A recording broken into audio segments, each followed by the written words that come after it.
जय श्री कृष्ण। राधे राधे। आज सावन माह का पहला शनिवार है। शनिवार का दिन भगवान शनि देव को समर्पित होता है। शनि देव को न्याय का देवता कहा गया है। कहा जाता है कि जिस पर भी शनि की शुभ दृष्टि पड़ जाती है तो उसे दुनिया में कई तरह के सुख प्राप्त होते हैं, और वहीं किसी पर अशुभ दृष्टि पड़ जाती है तो उस व्यक्ति को अपने जीवन में अनेकों कठिनाइयों का सामना करना पड़ता है।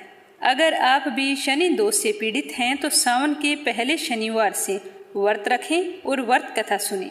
ऐसा करने से आपको शनि दोष से मुक्ति मिल जाएगी, क्योंकि शनि देव के गुरु भगवान शिव हैं। तो आइए सुनते हैं शनिवार व्रत कथा। कथा शुरू करने से पहले कमेंट बॉक्स में बोलो भोले शंकर की जय हो, बोलो शनि देव की जय हो अवश्य लिखना, और मीरा भक्ति चैनल को सब्सक्राइब करके इस वीडियो को ज्यादा से ज्यादा शेयर करना। शनि महाराज की कृपा आप सब पर हमेशा बनी रहे। बोलो शनि महाराज की जय हो। एक समय की बात है, किसी गांव में एक ब्राह्मण देवता अपनी पत्नी तथा बच्चों के साथ रहते थे। एक दिन ब्राह्मण देवता सुबह सोकर उठे तो बहुत ही चिंतित दिखाई दे रहे थे। तो अपने पति को इतना चिंतित देखकर उनकी पत्नी ने पूछा कि स्वामी, आज आप सुबह सुबह किस चिंता में डूबे हुए हैं? तो पत्नी की बात सुनकर ब्राह्मण देवता ने कहा, कोई बात नहीं, बस यूं ही थोड़ी तबीयत खराब है। लेकिन ब्राह्मण की पत्नी बहुत ही समझदार थी। वह जान चुकी थी कि उसके पति कोई ना कोई समस्या से घिरे हैं। तो उसके बार बार पूछने पर ब्राह्मण देवता ने कहा कि मैं कई दिन से एक ही सपना देख रहा हूँ कि एक व्यक्ति नीले कपड़े पहनकर आता है और मुझसे कहता है कि तुम्हें मेरी 7.5 लगेगी। तो यह सुनकर ब्राह्मण देवता की पत्नी ने कहा, अरे वो तो शनि देव भगवान हैं, जो आप पर शनि की दशा लगाने को कहते हैं। अब जब भी शनि देव आपके सपने में आए और बोले कि तुम्हें मेरी 7.5 लगेगी, तो आप उन्हें प्रणाम करके बोलिए कि 1.25 पहर से ज्यादा मत लगाइए। तो ब्राह्मण देवता ने कहा कि ठीक है, मैं ऐसे ही बोल दूंगा। दूसरी ही रात्रि को शनि देव ने फिर से ब्राह्मण के सपने में आकर कहा कि तुम्हें मेरी 7.5 लगेगी। तब ब्राह्मण देव ने कहा कि हे प्रभु, मेरे में इतनी क्षमता नहीं है, मैं इतने साल तक कष्ट नहीं सह पाऊंगा, आप कृपया करके मुझ पर थोड़े ही समय के लिए लगें। तो शनि देव ने कहा, तो ठीक है, मैं 2.5 साल के लिए लगूंगा। तो ब्राह्मण देव बोला कि नहीं प्रभु, मैं इतना भी सहन नहीं कर पाऊंगा, आप कृपया करके केवल 1.25 पहर तक ही लगिए। तो शनि देव ने कहा कि ठीक है, जैसा तुम कह रहे हो, मैं 1.25 पहर तक ही लगूंगा। तो अगले दिन प्रातःकाल होते ही ब्राह्मण देव ने अपनी पत्नी को सारी बात बताई और कहा कि मुझे शनि देव की कुदृष्टि लगी है, और वो भी 1.25 पहर के लिए। इसीलिए मैं जंगल में जा रहा हूँ, वहीं पर पूजा अर्चना करूंगा। इतना बोलकर ब्राह्मण देव जंगल में चले गए। जंगल में उन्होंने पूजा की। जब थोड़ा सा समय बचा तो वो सोचने लगे कि इतना समय तो घर जाने में लग जाएगा, तो मुझे अब चलना चाहिए। तो यह सोचकर वो खड़े होकर घर के लिए चल पड़े।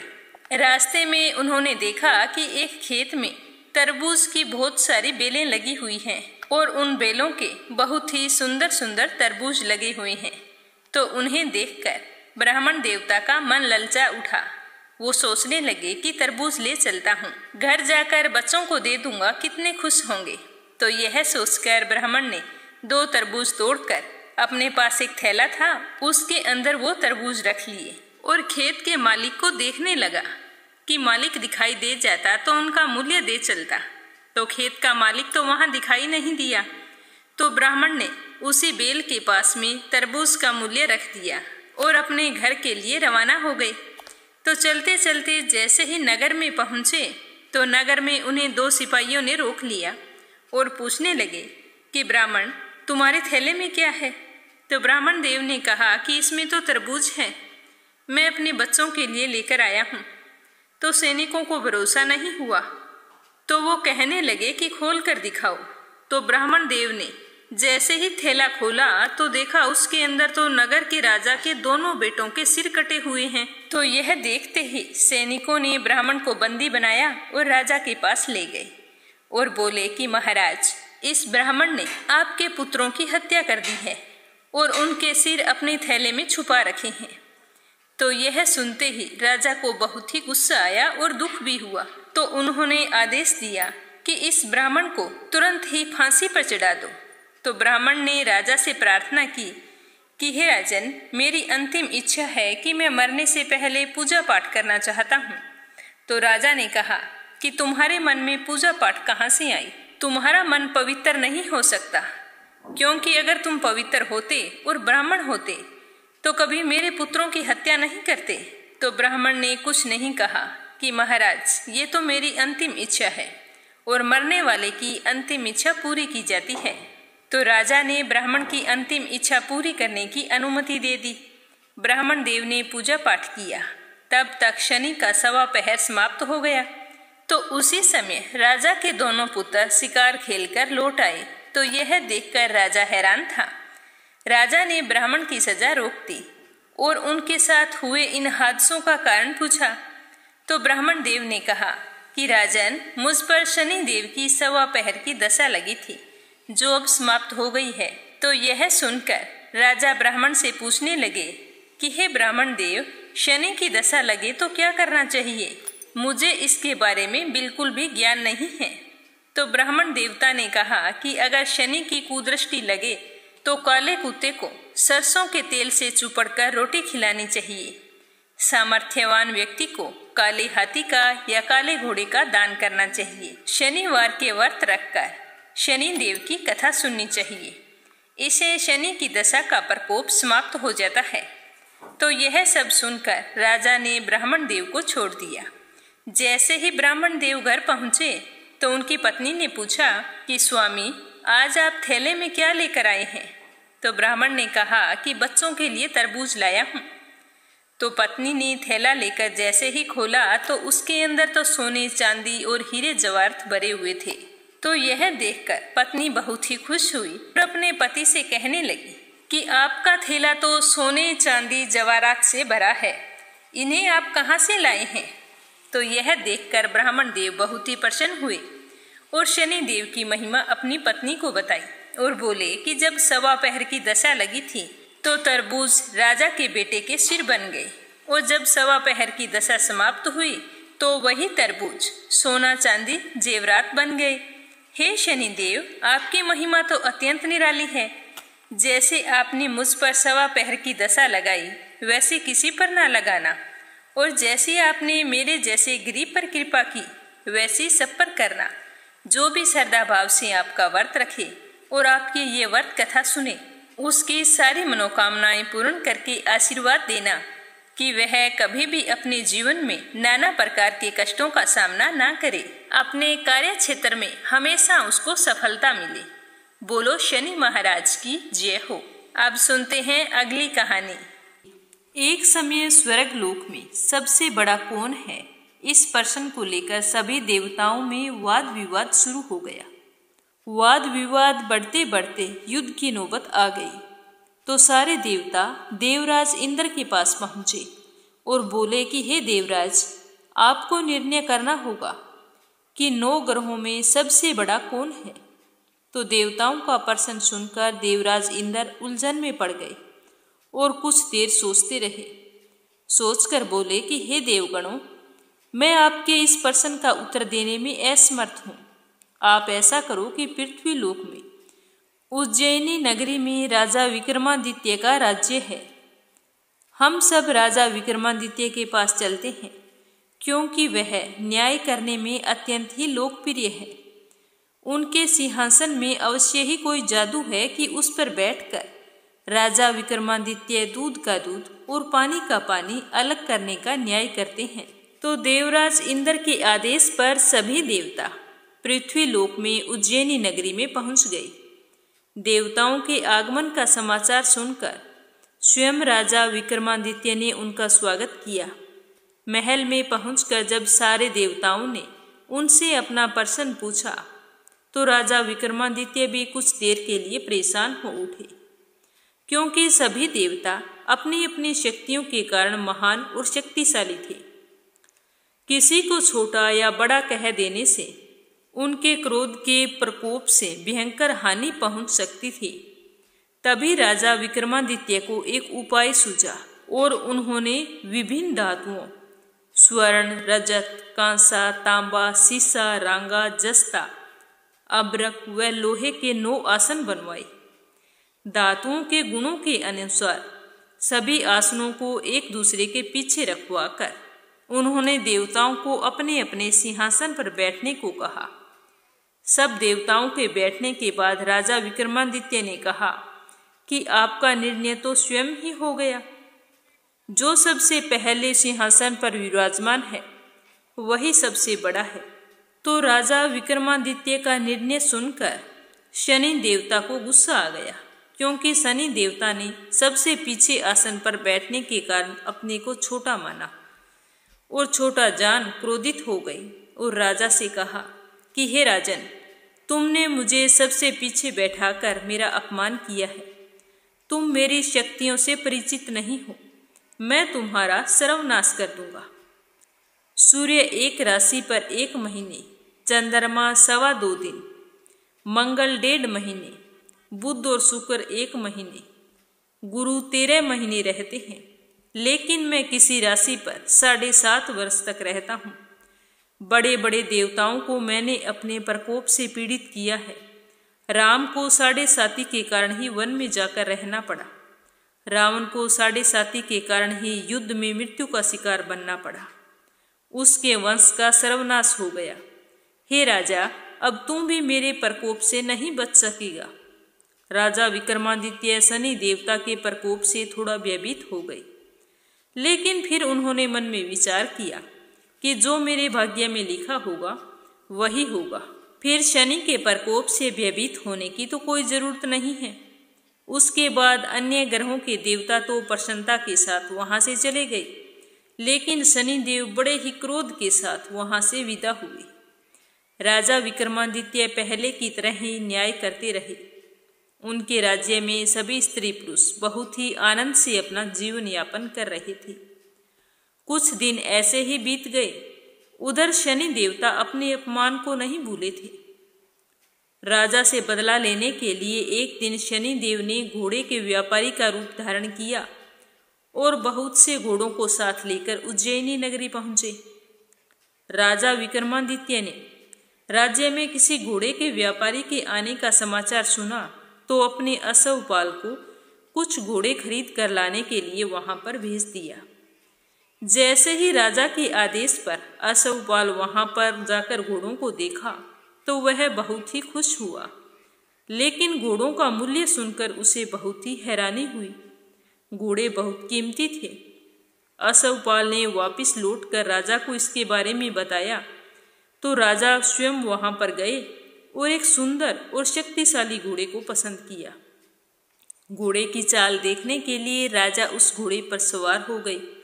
जैसे ही राजा उस पर सवार हुए तो वह घोड़ा बिजली की गति से दौड़ पड़ा और तेजी से दौड़ता हुआ राजा को एक दूर जंगल में ले गया और फिर राजा को जंगल में ही गिराकर स्वयं कहीं गायब हो गया। राजा अपने नगर को लौटने के लिए जंगल में भटकने लगे, लेकिन उन्हें कोई भी रास्ता नजर नहीं आ रहा था। राजा को भूख और प्यास लग गई थी। भूख और प्यास से बेहाल राजा जंगल में भटकते रहे। भटकते भटकते उन्हें एक चरवाहा मिला तो राजा ने उसे पानी मांगा तो पानी पीकर राजा ने उस चरवाहे को अपनी अंगूठी दे दी और फिर उससे रास्ता पूछकर जंगल से बाहर निकलकर पास के नगर में पहुंच गए। राजा ने एक सेठ की दुकान पर बैठकर कुछ देर आराम किया। उस सेठ ने भी राजा से बातचीत की तो राजा ने उसे बताया कि मैं उज्जैनी से आया हूँ। राजा के कुछ देर दुकान पर बैठने से सेठ जी की खूब बिक्री हुई तो सेठ जी ने राजा को बहुत ही भाग्यवान समझा और उसे अपने घर भोजन के लिए ले गया। सेठ के घर में सोने का एक हार खूंटी पर लटका हुआ था। राजा को उस कमरे में अकेला छोड़कर सेठ जी कुछ देर के लिए बाहर आ गए और राजा भोजन करने लगे। तभी एक आश्चर्यजनक घटना घटी कि राजा के देखते ही देखते सोने के उस हार को खूंटी निगल गई। सेठ ने कमरे में लौटकर हार को गायब देखा तो सोचा कि इसी आदमी ने इस हार को चुराया है, क्योंकि उस समय राजा उस कमरे में अकेला ही था। तो सेठ ने अपने नौकरों से कहा कि इस परदेसी को रस्सियों से बांधकर नगर के राजा के पास ले चलो। तो सेठ के नौकर उसे रस्सियों से बांधकर राजा के पास ले गए। राजा ने विक्रमादित्य से हार के बारे में पूछा तो विक्रमादित्य ने कहा कि मेरी नजरों के सामने देखते ही देखते खूंटी ने हार निगल लिया। तो इस पर राजा को बहुत ही क्रोध आ गया और चोरी करने के अपराध में विक्रमादित्य के हाथ पांव काटने का आदेश दे दिया। राजा विक्रमादित्य के हाथ पांव काटकर उसे नगर के चौराहे पर छोड़ दिया गया। कुछ दिन बाद एक तेली वहां से उठाकर उसे अपने घर ले गया और अपने कोलू पर बैठा दिया। राजा आवाज देकर बैलों को हाँकता रहता। तो राजा विक्रमादित्य इसी तरह तेली का बैल चलाता रहा। राजा को भोजन मिलता रहा। शनि के प्रकोप की 7.5 पूरी होने पर वर्षा ऋतु प्रारंभ हुई। राजा विक्रमादित्य एक रात मेघ मल्हार गा रहा था। तभी नगर के राजा की लड़की राजकुमारी मोहिनी रथ पर सवार होकर उस तेली के घर के आगे से गुजरी। उसने जैसे ही मेघ मल्हार सुना तो उसे बहुत ही अच्छा लगा और दासी को भेजकर गाने वाले को बुलाकर लाने को कहा। तो दासी ने लौटकर राजकुमारी को बताया कि राजकुमारी वह तो अपंग आदमी है। तो राजकुमारी उस मेघ मल्हार पर तो बहुत मोहित हो गई थी। वह तो उससे शादी करना चाहती थी। उसे सब कुछ पता चल गया कि वह आदमी अपंग है, तो भी उसने कहा कि मैं तो उसी आदमी से विवाह करूंगी। जब राजकुमारी के माता पिता को इस बात का पता चला तो वे तो हैरान रह गई। राजा को लगा कि उसकी बेटी पागल हो गई है। तो रानी ने मोहिनी को समझाया कि बेटी, तेरे भाग्य में किसी राजा की रानी होना लिखा है। फिर तुम उस अपंग आदमी से विवाह करके अपने पांवों पर क्यों कुल्हाड़ी मार रही है। और राजा भी कहने लगे कि बेटा, तेरी सुंदर राजकुमार से शादी करवाऊंगा। लेकिन राजकुमारी ने तो अपनी जिद नहीं छोड़ी। वह अपनी जिद पूरी कराने के लिए उसने भोजन करना छोड़ दिया और अपने प्राण त्याग देने का निश्चय कर लिया। तो आखिर राजा और रानी को विवश होकर अपंग विक्रमादित्य से राजकुमारी का विवाह करना पड़ा। विवाह के बाद राजा विक्रमादित्य और राजकुमारी तेली के घर में रहने लगे। उसी रात स्वप्न में शनिदेव ने राजा से कहा कि राजा, तुमने मेरा प्रकोप देख लिया है। मैंने तुम्हें अपने अपमान का दंड दिया है। राजा ने शनिदेव से क्षमा करने को कहा और प्रार्थना की कि हे शनिदेव, आपने जितना दुख मुझे दिया है और किसी को ना देना। तो शनिदेव ने कुछ देर सोचते हुए कहा कि हे राजा, मैं तेरी प्रार्थना स्वीकार करता हूँ। जो कोई स्त्री पुरुष मेरी पूजा करेगा, शनिवार को व्रत रखकर मेरी कथा सुनेगा, उस पर मेरी अनुकंपा बनी रहेगी, उसे कोई दुख नहीं होगा। शनिवार को व्रत करने और चींटियों को आटा डालने से मनुष्य की सारी मनोकामनाएं पूर्ण होंगी। तो इस तरह कहकर शनिदेव अंतर्ध्यान हो गए। प्रातःकाल राजा विक्रमादित्य की नींद खुली तो अपने हाथ पांव देखकर राजा को बहुत ही खुशी हुई और उन्होंने मन ही मन शनिदेव को प्रणाम किया। राजकुमारी भी राजा के हाथ पांव सही सलामत देखकर आश्चर्य में डूब गई। तब राजा विक्रमादित्य ने अपना परिचय देते हुए शनिदेव के प्रकोप की सारी कहानी कह सुनाई। जब सेठ जी को इस बात का पता चला तो वह दौड़ता हुआ तेली के घर जा पहुंचा और राजा के चरणों में गिरकर क्षमा मांगने लगा। तो राजा ने उसे क्षमा कर दिया, क्योंकि यह सब तो शनिदेव के प्रकोप के कारण हुआ था। सेठ राजा को अपने घर ले गया और फिर से उसे भोजन कराया। जैसे ही राजा भोजन कर रहे थे तो सबके सामने वही आश्चर्यजनक घटना घटी कि सबके देखते ही देखते खूंटी ने उस हार को उगल दिया। तो यह देखकर सेठ जी को बहुत ही आश्चर्य हुआ। सेठ जी ने अपनी बेटी का विवाह भी राजा के साथ कर दिया और बहुत सारे सोना और आभूषण धन आदि देकर राजा को विदा किया। राजा विक्रमादित्य राजकुमारी मोहिनी और सेठ की बेटी के साथ उज्जैनी पहुंचे तो नगरवासियों ने हर्ष से उनका स्वागत किया उस रात उज्जैनी नगरी में दीप जलाकर लोगों ने दिवाली मनाई। अगले दिन राजा विक्रमादित्य ने पूरे राज्य में घोषणा करवाई कि शनि देव सभी देवों में सर्वश्रेष्ठ हैं। प्रत्येक स्त्री पुरुष शनिवार को उनका व्रत करे और व्रत कथा अवश्य सुने। राजा विक्रमादित्य की घोषणा से शनिदेव बहुत ही प्रसन्न हुए। शनिवार का व्रत करने और कथा सुनने के कारण सभी लोगों की सारी मनोकामनाएं शनिदेव पूरी करने लगे। सारे लोग आनंद पूर्वक रहने लगे। बोलो शनि महाराज की जय हो। तो अब सुनेंगे अपने लपसी और तपसी की कहानी, जो हर कथा के अंत में जरूर सुननी चाहिए। लपसी का फल लपसी को मिले, तपसी का फल तपसी को मिले। हमारे शनि व्रत का और पूजा पाठ का फल हमें मिले। तो ये थी शनि देव की कथा। सुनकर आपको कैसा लगा कमेंट करके जरूर बताना। भगवान शनि देव आपकी सारी मनोकामनाएं पूर्ण करे। जय श्री कृष्णा, राधे राधे। आज की कहानी आपको कैसी लगी कमेंट करके जरूर बताना। भगवान भोले शंकर और शनि देव आपकी सारी मनोकामनाएं पूर्ण करें। जय श्री कृष्णा, राधे राधे।